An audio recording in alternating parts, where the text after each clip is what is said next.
Bon matin tout le monde. Le but, je suis là le matin. Habituellement, je suis là le jeudi soir. J'aime bien le matin à cette heure pour apporter la parole de Dieu. Je ne dis pas que je vais revenir jeudi soir, mais alors, je vous salue ce matin. J'espère que tout le monde va bien et tout le monde se comporte bien. Tout le monde est en santé. Si il y a quelques maladies, mais compris, s'il y a quelque chose qui ne fonctionne pas dans certains frères et sœurs, mais compris le Seigneur, la prière est efficace pour libérer, pour guérir. Amen. Alléluia. Je ramène un message que j'avais apporté peut-être il y a un an ou une couple de mois, quelques mois, sur le baptême du Saint-Esprit. Le baptême du Saint-Esprit, le baptême et de feu que plusieurs ont utilisé dans le passé pour montrer que Dieu était puissant par le feu. Et ce feu qu'on va voir ce matin, ce n'est pas le feu qu'on pense. Ce n'est pas le feu que plusieurs, je dirais, dénominations ont proclamé depuis des années. Et on va voir de quelle façon ce feu est utilisé dans Matthieu chapitre 3, versets 11 et 12. Mais avant, on va voir le feu de Dieu. Est-ce que le feu représente réellement la puissance de Dieu? Est-ce que le feu peut être utilisé dans cette génération comme il a été utilisé dans l'Ancien Testament? On va le voir ensemble dans ce message. Père, je te prie pour ce message. Merci pour ce message que tu ramènes pour qu'enfin qu'on sache de quel feu certains peuvent être animés. Est-ce que c'est ton feu ou un feu étranger? On voit dans plusieurs assemblées, plusieurs veulent avoir ce feu pour avoir la puissance de Dieu. Mais ce feu qui nous est montré dans Matthieu, c'est tout autre chose. Seigneur Dieu, que tu puisses mettre ta main sur ce message ce matin et que ça puisse toucher le plus grand nombre de frères et de sœurs qui écoutent et qui vont écouter en différé ce message. Que ton nom soit glorifié, que ton nom soit exalté à travers ce message, que ton nom soit béni au nom puissant de Jésus. Merci Seigneur pour ta parole. On va le lire ensemble. Matthieu chapitre 3, c'est la prédication de Jean-Baptiste. En ce temps-là parut Jean-Baptiste, prêchant dans le désert de Judée. Il disait, repentez-vous que le royaume des cieux est proche. Jean est celui qui avait été annoncé par Isaïe le prophète. Lorsqu'il dit, c'est ici la voix de celui qui crie dans le désert. Préparez le chemin du Seigneur, aplanissez ses sentiers. Jean avait un vêtement de poil de chameau, une ceinture de cuir autour des reins. Il se nourrissait de sauterelles et de miel sauvage. Les habitants de Jérusalem, de toute la Judée, de tout le pays, des environs du Jourdain, se rendaient auprès de lui pour se faire baptiser. Et confessant leurs péchés, ils se faisaient baptiser par lui dans le fleuve du Jourdain. Mais voyant venir à son baptême beaucoup de pharisiens et de sadduciens, il leur dit, race de vipères, qui vous a appris à fuir la colère à venir? Produisez donc du fruit digne de la repentance. Et ne prétendez pas dire en vous-même, nous avons Abraham pour père, car je vous déclare que de ces pierres-ci, Dieu peut susciter des enfants à Abraham. Déjà, la cognée est mise à la racine des arbres. Tout arbre, donc, qui ne produit pas de bons fruits sera coupé et jeté au feu. Écoutez bien ce texte, ce passage. Moi, je vous baptise d'eau pour vous amener à la repentance. Jean dit, moi, je vous baptise d'eau pour vous ramener à la repentance. Mais celui qui vient après moi est plus puissant que moi. Je ne suis pas digne de porter ses souliers. Lui, il vous baptisera du Saint-Esprit et de feu. Le dernier verset, verset 12, il dit, il a son vent à la main, il nettoiera son air, il amassera son blé dans le grenier, mais elle brûlera la paille dans un feu qui ne s'éteint point. Alors, ce feu qui ne s'éteint point, et Jean dit, lui, Jésus, va vous baptiser du Saint-Esprit et de feu. Plusieurs croyants et plusieurs responsables ont pris ce passage et enseigné au peuple de Dieu qu'ils étaient pour être baptisés du Saint-Esprit et de feu. Moi, personnellement, je ne veux pas être baptisé de ce feu, parce qu'on va voir tantôt qu'est-ce que ça veut dire exactement, ce feu. Parce que tu as le feu de la destruction et tu as le feu de la purification du jugement également. Alors, on va voir ça ensemble. Le feu de Dieu. Dans la Bible, le feu peut faire référence au feu lorsqu'il s'agit de montrer Dieu dans sa toute-puissance. Quand la Bible nous parle de feu de Dieu, le plus grand exemple que l'on peut voir dans la Bible, c'est le buisson ardent face à Moïse. Face à Moïse, qui représente la présence de Dieu. Dans le Nouveau Testament, le feu est également le symbole du Saint-Esprit qui nous est montré dans les Actes des Apôtres, qu'on a vu et qu'on voit dans les Actes. Nous voyons dans l'Ancien Testament une colonne de feu qui descend dans le désert. Cela représentait une protection pour Israël contre ses ennemis. On voit une protection, on voit que le feu de Dieu, elle a aussi une protection. Et ils avaient cette colonne de feu également pour les éclairer, pour éclairer leur chemin, pour les conduire. Il y a également un feu étranger qui nous a montré dans la Bible, un feu non demandé par Dieu. On voit que deux hommes du nom de Nadab et Abihu, des hommes qui ont joué avec le feu. Dans Lévitique, on va aller voir dans Lévitique 10, 1. Les deux fils d'Aaron, consumés par le feu de Dieu. Pourquoi ils ont été consumés par le feu de Dieu? Consume veut dire détruire, destruction. Les fils d'Aaron, chapitre 10 de Lévitique 1. Les fils d'Aaron, Nadab et Abihu, prirent chacun un brasier et mirent du feu et posèrent du parfum dessus. Ils apportèrent devant l'Éternel du feu étranger, ce qu'il ne leur avait point ordonné. Alors le feu sortit de devant l'Éternel et les consuma. Il mourut devant l'Éternel.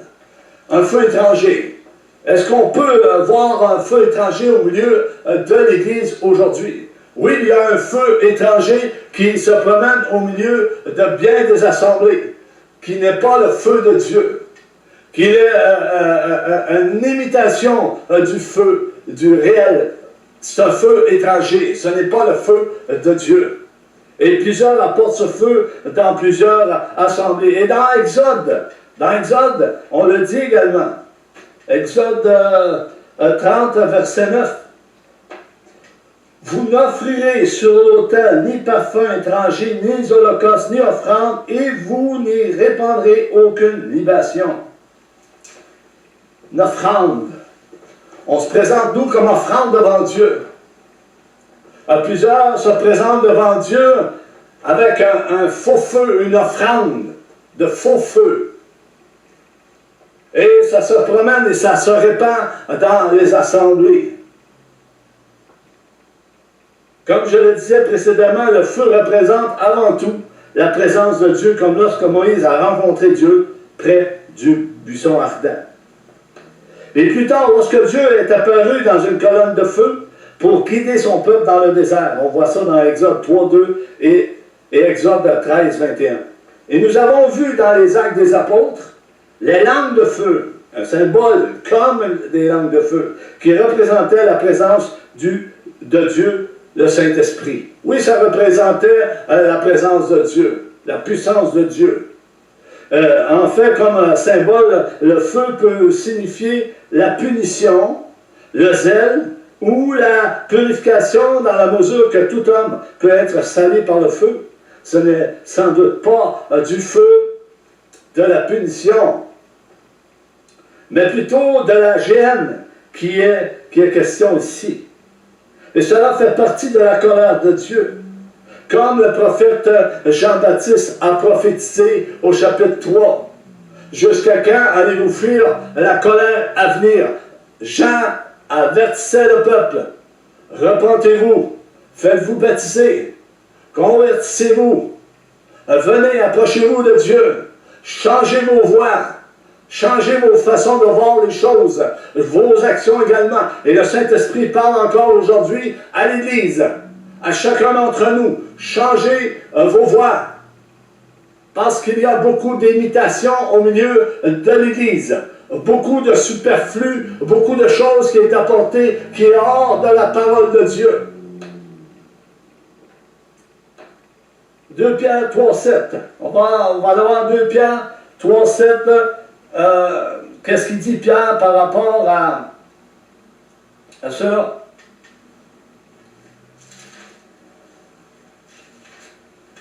« 2 Pierre 3,7. Tandis que, par les mêmes paroles, les cieux et la terre, je vais commencer un peu plus haut pour qu'on puisse...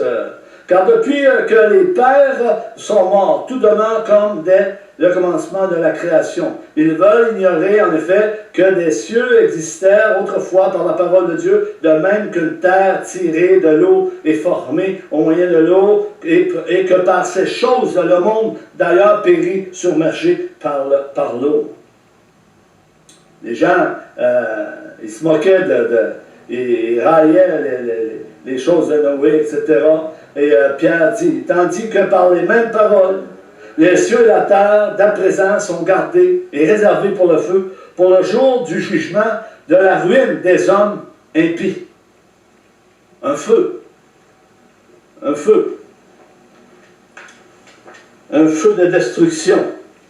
Alors, c'était l'introduction, on va rentrer dans le message, nous voyons Jérémie également, qui parle du feu, qui est dans son cœur comme un feu dévorant. Dieu n'est-il pas un feu dévorant? Jérémie avait ce feu en dedans de lui. Il faut comprendre de quel feu qu'on parle. Il y a quelque chose qui brûlait en dedans de Jérémie. Il recevait des choses, il voyait des choses au milieu du peuple de Dieu. Il n'était pas capable de les retenir. Il voulait qu'il parle. C'était sa mission. Et il y a encore, oui, des prophètes aujourd'hui que le cœur brûle en dedans. Ils ne peuvent garder ce qu'ils reçoivent de Dieu. Et beaucoup ne comprennent pas cette attitude qu'il y a à travers des serviteurs ou servantes. Et cela est une réalité. La parole de Dieu le confirme. Si Jérémie avait ce feu en lui, un feu dévorant son cœur, son âme, ses os, il ne pouvait pas résister à l'appel de Dieu. Il ne pouvait pas résister à ce qu'il entendait. Il ne pouvait pas résister à ce qu'il voyait. Et aujourd'hui, on voit bien des choses, frères et sœurs. On voit bien des choses. Le baptême, la repentance, le feu du jugement. Matthieu 3, 1 à 12. Jean-Baptiste va dire aussi ceci. Il leur dit, race de vipères, qui vous a appris à fuir la colère à venir?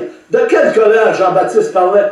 Pour ce qui est de cette colère est pour les religieux de tout siècle, qui ne croient pas et qui refusent de se repentir, qui refusent de changer, de réformer leurs voies. Leurs voies ne sont pas bonnes, ne sont pas dans la voie de Dieu. C'est ceux qui croient en eux-mêmes et pratiquent leurs traditions, tout comme le faisaient les pharisiens. Est-ce que l'Église a-t-elle des traditions aujourd'hui? Bien oui. Il y a des traditions d'hommes qui est pratiquées au milieu de l'Église. Je ne rentrerai pas tout dans les détails parce que ça va être trop long. Jean ici parle du jour où la colère éclaterait, celle du Seigneur.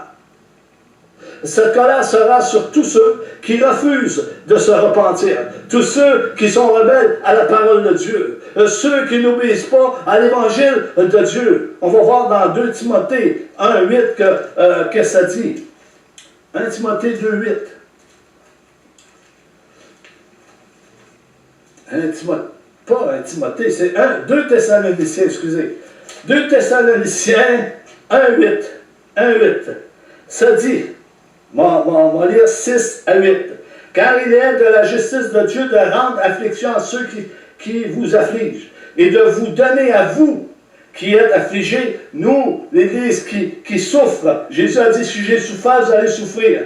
Du repos avec nous. Lorsque le Seigneur Jésus apparaîtra du ciel avec les anges de sa puissance, au milieu d'une flamme de feu, pour punir ceux qui ne connaissent pas Dieu et ceux qui n'obéissent pas à l'évangile de notre Seigneur Jésus-Christ. Il y a deux catégories qui sont mentionnées dans ce texte. Celui qui ne connaît pas, ceux qui ne connaissent pas Dieu, il y a une flamme de feu qui va venir les consumer. Et ceux qui n'obéissent pas à l'évangile, une flamme de feu va descendre et va consumer ces gens. Parce qu'ils n'obéissent pas à l'évangile. Et combien, frères et sœurs, n'obéissent pas à l'évangile? Comme je disais, des préceptes d'hommes et des commandements d'hommes et toutes sortes de choses. Je ne rentrerai pas dans les détails, mais Dieu le sait et plusieurs peuvent s'en rendre compte. Alléluia. Gloire à ton Saint-Nom, Seigneur. Dans l'ensemble de ce passage, où Jean mentionne le feu, Jean-Baptiste mentionne, ce feu représente la valeur du jugement de Dieu comme instrument de sa colère. C'est comme un instrument de sa colère. Jean-Baptiste criait dans le désert, il criait vers le peuple et disait, jusqu'à quand allez-vous fuir la colère à venir? Il est venu pour baptiser d'eau. Mais celui qui vient après moi, il vous baptisera du Saint-Esprit. Et il dit de feu. C'est le feu du jugement qui parle dans ce texte. Le baptême de feu qui est dit au verset 11 de Matthieu chapitre 3 signifie il y a un jugement qui est préparé pour les rebelles, pour ceux qui sont rebelles à la parole de Dieu et pour ceux qui n'obéissent pas à l'évangile de Jésus-Christ. Et beaucoup n'obéissent pas à l'évangile de Jésus-Christ qui se disent chrétiens et qui portent le nom de chrétiens pour séduire ceux qui sont réellement consacrés nés de nouveau. Sur qui vient ce jugement? Sur l'Église ou sur tous ceux qui refusent de se repentir? L'Esprit appelle à la repentance et plusieurs refusent de se repentir. Bien sûr que ce jugement ne vient pas sur l'Église. Le jugement de destruction vient sur les nations, sur, comme je disais, ceux qui refusent de reconnaître Dieu, ceux qui n'obéissent pas à l'évangile du Seigneur Jésus-Christ. L'Esprit appelle à la repentance et plusieurs refusent de se repentir. Ce sont des gens qui croient en eux-mêmes. Moi, tout comme les pharisiens croyant en eux-mêmes, s'appuyant sur la tradition des hommes. S'appuyant sur la tradition des hommes. Le prophète Jean-Baptiste va rajouter ceci dans ce passage. Il dira, produisez donc du fruit digne de la repentance, digne du changement, digne envers le Seigneur, digne de ce baptême d'eau, de ce changement de vie, changement de pensée, changement de direction, un changement total, avec une bonne conscience que nous avons reçu Jésus-Christ comme Seigneur et Sauveur. Qu'est-ce que le fruit de la repentance, frères et sœurs? La repentance en elle-même ne représente pas une œuvre, mais les œuvres en sont le fruit nécessaire. Mais les œuvres en sont le fruit nécessaire, mais pas n'importe quelle œuvre. Pas n'importe quelle œuvre. La foi et la repentance sont inséparables. Nous parlons des œuvres faites par la foi et non par la chair. Et il y en a beaucoup de ce côté-là. Beaucoup d'œuvres sont faites selon la chair. Ça ne veut pas dire que les œuvres, ce n'est pas des belles œuvres, mais ce n'est pas fait par la foi. Qu'est-ce que la foi? La foi vient de ce qu'on entend, et ce qu'on entend vient de la parole de Dieu. La foi est une démonstration des choses qu'on ne voit pas, mais qu'elle est là. Et qu'on y croit. Et qu'on fait un geste, qu'on fait une action de foi. Parce qu'on y croit. Et la chose arrive. C'est ça la foi. C'est ça la foi. Tout en étant conduit par le Saint-Esprit. Alléluia. Au verset 10 de Matthieu chapitre 3, Jean dira ceci. Déjà, la cognée est mise à la racine des arbres. Tout arbre donc qui ne produit pas de bons fruits est coupé et jeté au feu. De quel arbre qu'on parle? Les arbres dans la parole de Dieu représentent des centaines et des milliers de chrétiens qui croient en Jésus, qui veulent suivre Jésus. Mais plusieurs se sont écartés de ce chemin. Et les chrétiens qui portent pas de fruits, beaucoup sont rendus tièdes. Tièdes, sont rendus tièdes. Ils ne se rendent pas compte qu'ils sont tièdes. Plusieurs ne se rendent pas nécessairement compte qu'ils sont tièdes. Ils ne sont pas brûlants. Ils ne ressentent pas, comme je le disais, le feu représente la présence de Dieu. Mais c'est le feu qui brûle en dedans de nous, comme je l'expliquais avec le prophète Jérémie. Il y avait quelque chose que Jérémie ne pouvait pas contenir en lui. Et c'était le feu de Dieu qui brûlait en dedans de lui, dans son cœur, dans ses os. Et il fallait qu'il parle à cause de ce qu'ils entendaient et ce qu'ils voyaient faire par le peuple. Le peuple faisait des choses que Jérémie et que Dieu n'aimait pas. Des fruits dignes de changement. Des fruits dignes de changement. L'Église doit porter des fruits dignes de changement. L'Église, nous savons, c'est moi, c'est vous, c'est chaque frère et sœur qui marche au milieu du corps de Christ pour grandir. Et Dieu a placé des ministères au milieu de l'Église pour qu'on puisse grandir et devenir à la stature parfaite de Christ. Alléluia. Ceci représente un jugement irréversible, qui veut dire que ce jugement sera imminent pour tous ceux qui refusent de se repentir, de changer leur voie. Plusieurs n'ont pas changé leur voie. Ils pratiquent encore ce qu'ils pratiquaient avant de venir au Seigneur. Ils retournent même dans leur pratique auparavant, ils retournent dans leur vomi. Et ils sont là au milieu de l'Église. Et Dieu est patient. Dieu veut que tous parviennent à la repentance et à la connaissance du Fils de l'homme. Il est venu pour ça, il est venu pour guérir. Il est venu pour sauver toute âme. Il n'est pas venu pour détruire Jésus. Il est venu pour sauver toute âme qui croit en lui et qui veut le suivre et qui respecte son nom, qui a la crainte de son nom. Pas une peur, mais respecter la parole de Dieu. Et plusieurs ne respectent plus la parole de Dieu.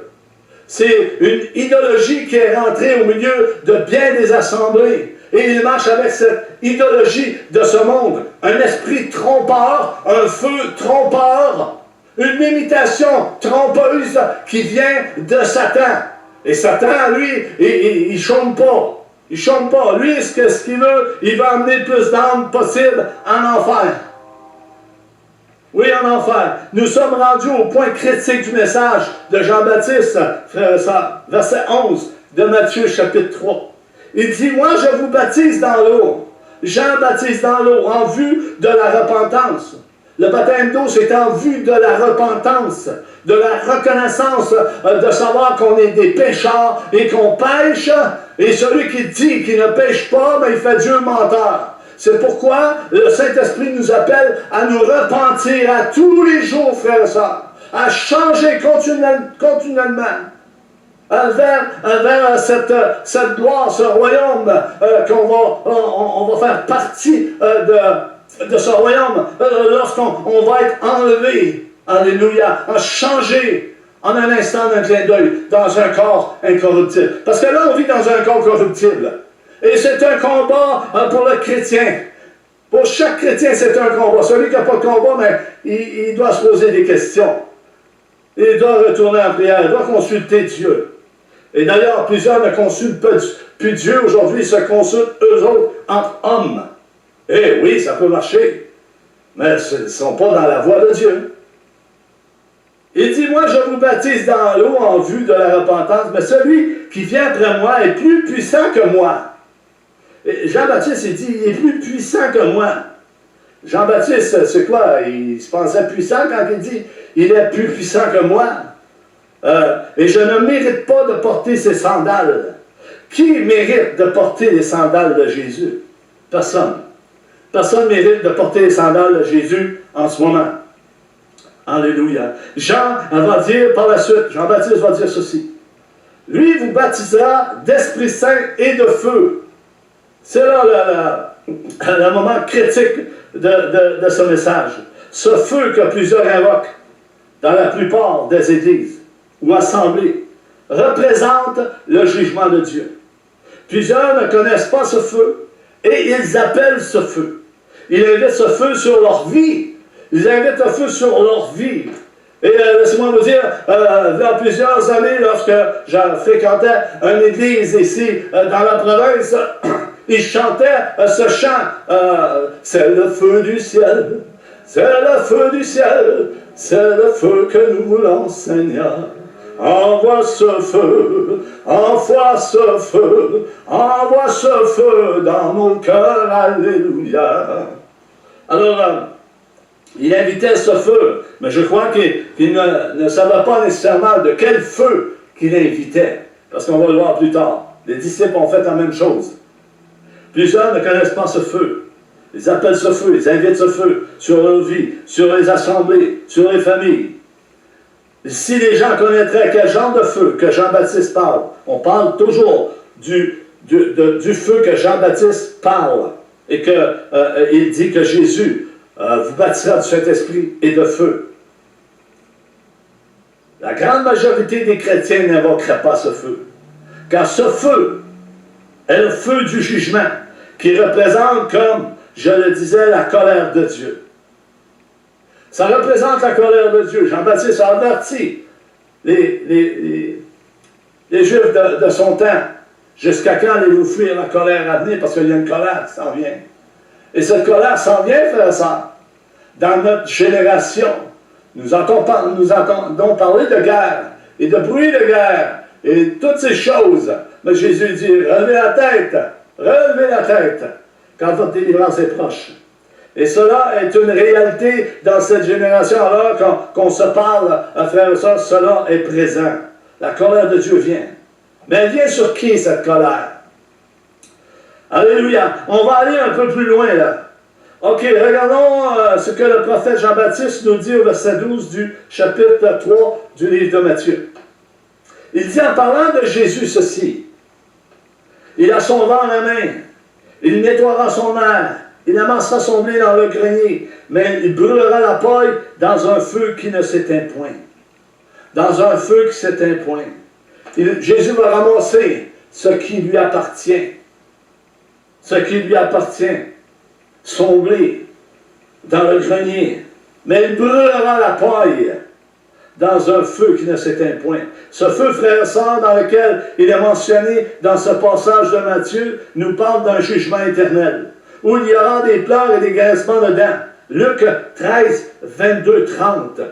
On va prendre le temps de lire. Luc 13, peut-être que je ne les lis pas toutes, mais je vais en lire une partie. Là. 13, 22, 22.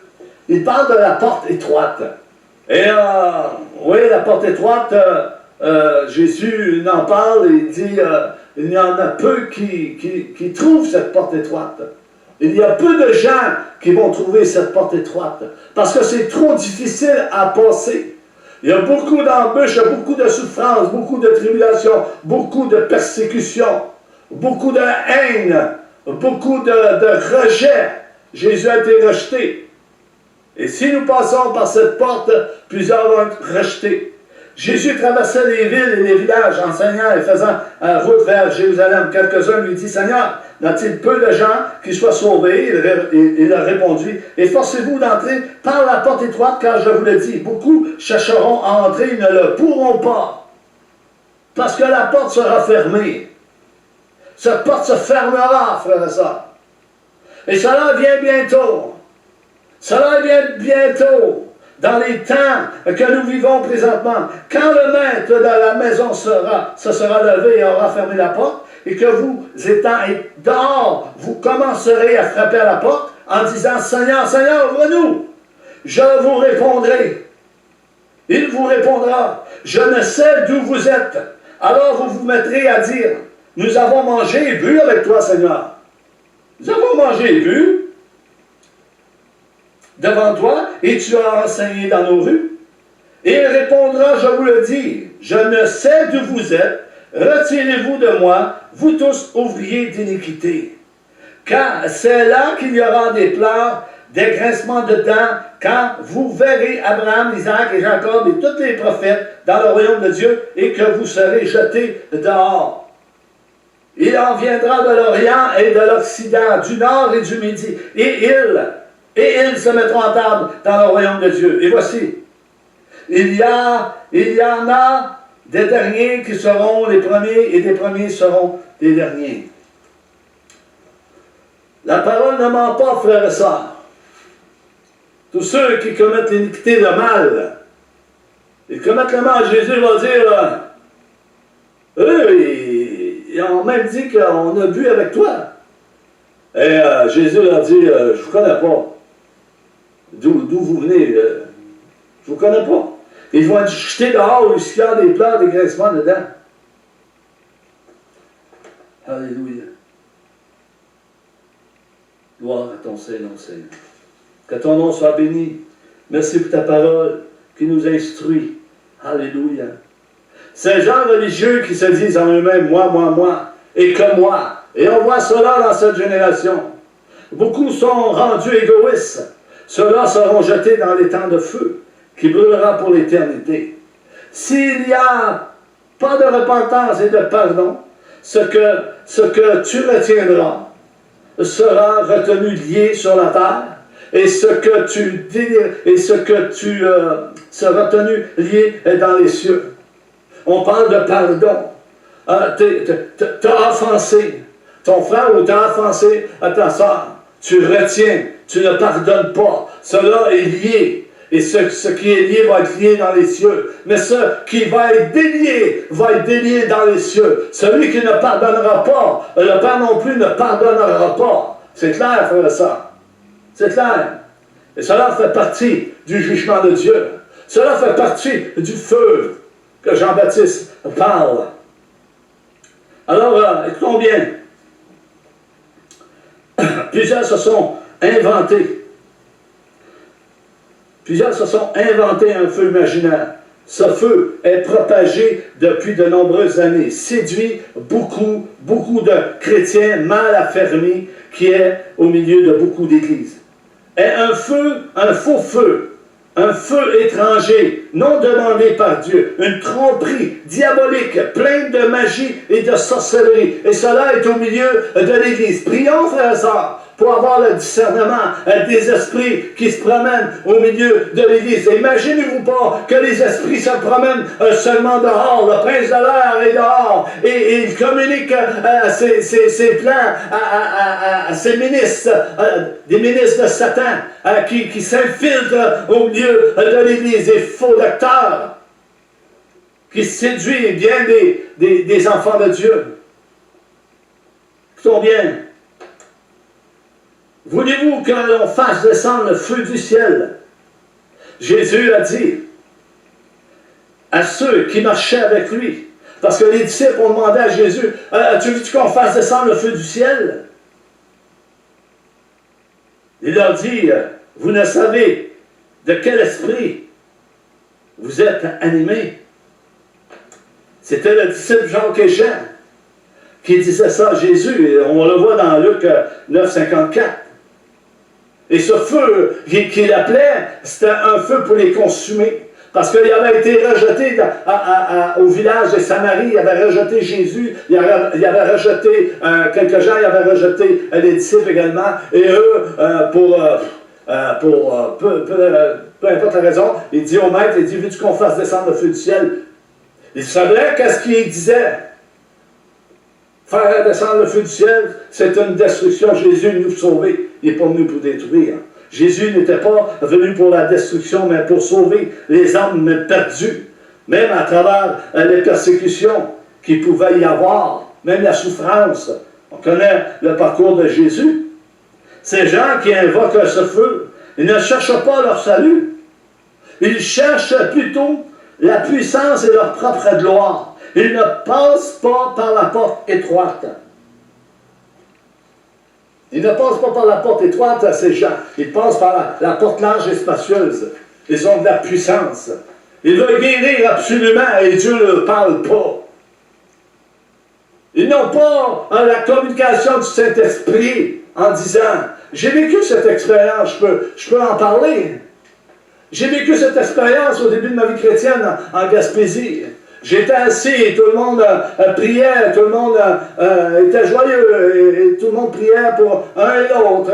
Il disait, bon ben, toutes sortes de choses. Et j'étais assis et l'Esprit de Dieu me parle comme cela. Il dit, avance vers cette sœur, avance vers cette femme et dis-lui tout ce que je vais te dire.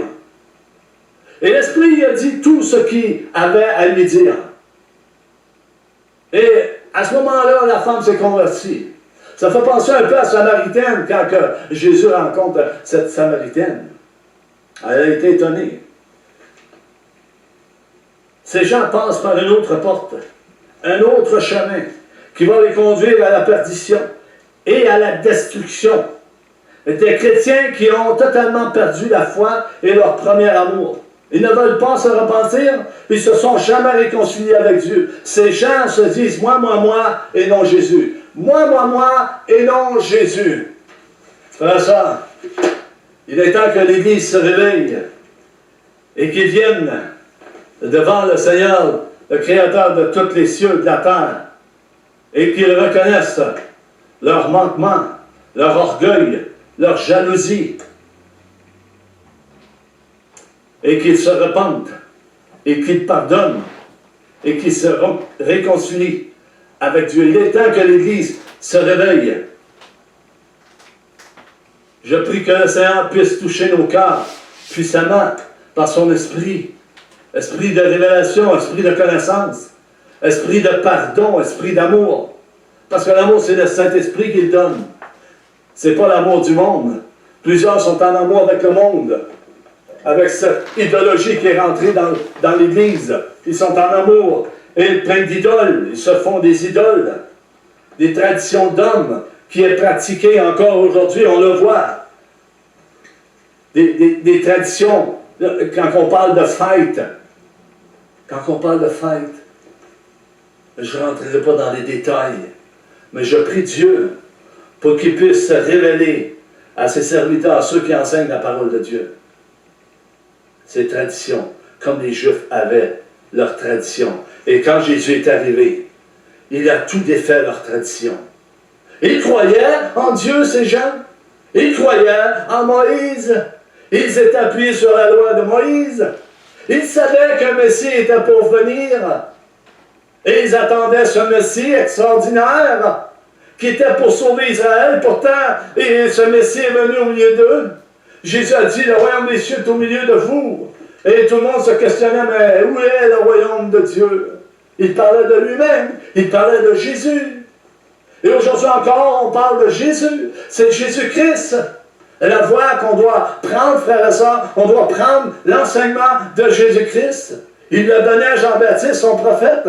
Il l'a donné à Élie, son prophète. Il a donné toutes ses instructions aux prophètes de l'Ancien Testament parce que l'Esprit de Christ habitait en eux.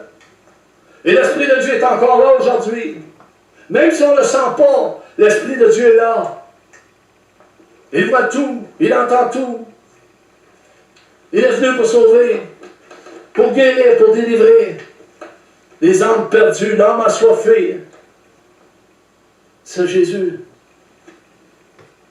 Il est temps que l'Église se réveille, et ceux qui prêchent la parole de Dieu également, qui se réveillent, qui arrêtent de penser à eux-mêmes, à leur propre moi. Alors je prie que le Seigneur fasse tomber l'orgueil pour chacun d'entre nous, qu'il fasse tomber cette jalousie, cette compétition diabolique qu'il y a ici à travers la province de Québec. Plusieurs vont se montrer, veulent avoir ce feu, veulent avoir la puissance de Dieu.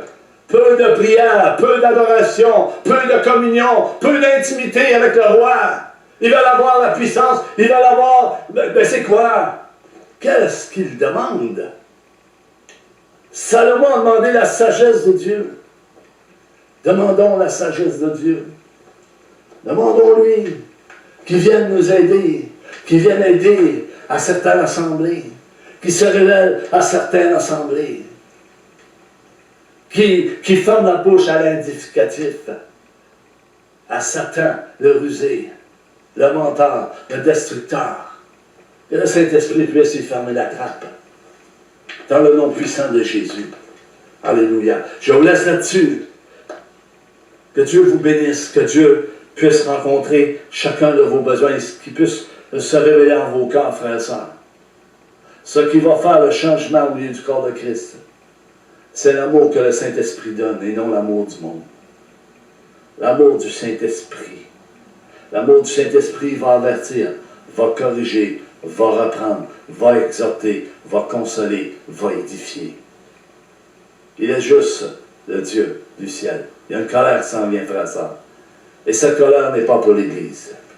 Cette colère est pour tous ceux qui ne reconnaissent pas Dieu et pour tous ceux qui n'oublient pas à l'Évangile du Seigneur Jésus-Christ. Et combien, frères et sœurs, plusieurs n'obéissent pas à l'Évangile du Seigneur Jésus-Christ. Ils ont passé à un autre Évangile, un autre Jésus qui n'est pas le Jésus de la Bible, qui n'est pas le Jésus de la résurrection, qui n'est pas le Jésus de la crucifixion, qui n'est pas le Jésus que les prophètes ont annoncé d'avance et que Moïse a dit, Dieu va vous citer un prophète comme moi, vous devez l'écouter. Écoutez la voix de Christ, écoutez la voix de l'Esprit. Que la paix soit avec vous. Jésus revient bientôt. Soyez bénis.